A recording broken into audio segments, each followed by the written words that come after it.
Hi guys, welcome back to our channel. ఈరోజు వచ్చేసి మనం తెల్ల శనగలు and rajma and meal makers అయితే కలిపి పలావ్ అయితే చేస్తున్నాము. వీటికి కావాల్సినవి ఫస్ట్ ఒక కళాయి తీసుకొని దాంట్లో కొంచెం ఆయిల్, బిర్యానీ స్పైసెస్ వేసుకొని ఒక ఆనియన్ అండ్ 2 మిర్చీస్ అయితే యాడ్ చేసుకొని నెక్స్ట్ మంచిగా ఫ్రై అయిన తర్వాత అల్లం వెల్లుల్లి పేస్ట్, నెక్స్ట్ అది కూడా మంచిగా ఫ్రై అయిన తర్వాత కొంచెం కరివేపాకు, నెక్స్ట్ మనం ముందుగానే ఉడకపెట్టుకున్న ఈ రాజ్మా అండ్ తెల్ల శనగలు అండ్ మిల్ మేకర్స్ హాట్ వాటర్లో డిప్ చేసి మళ్ళీ ఆ వాటర్ అంతా తీసేయాలన్నమాట. పిండి అందులో యాడ్ చేసుకోండి.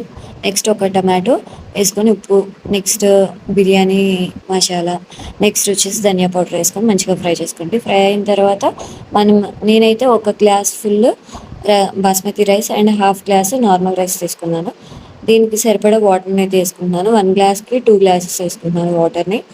నెక్స్ట్ ఇలా మంచిగా సిమ్లోనే ఇట్లా మూత పెట్టేసుకొని ఉంచుకోండి. ఒక 15-20 మినిట్స్కి మీకు ఇలా వెజిటేబుల్ పలావ్ చాలా పొడి పొడిగా అయితే ఉంటుంది. చాలా బాగుంటుంది. Super healthy and protein rich అనమాట. ట్రై చేసి ఎలా వచ్చిందో కామెంట్ సెక్షన్లో కామెంట్ చేసేయండి. Thank you all for more.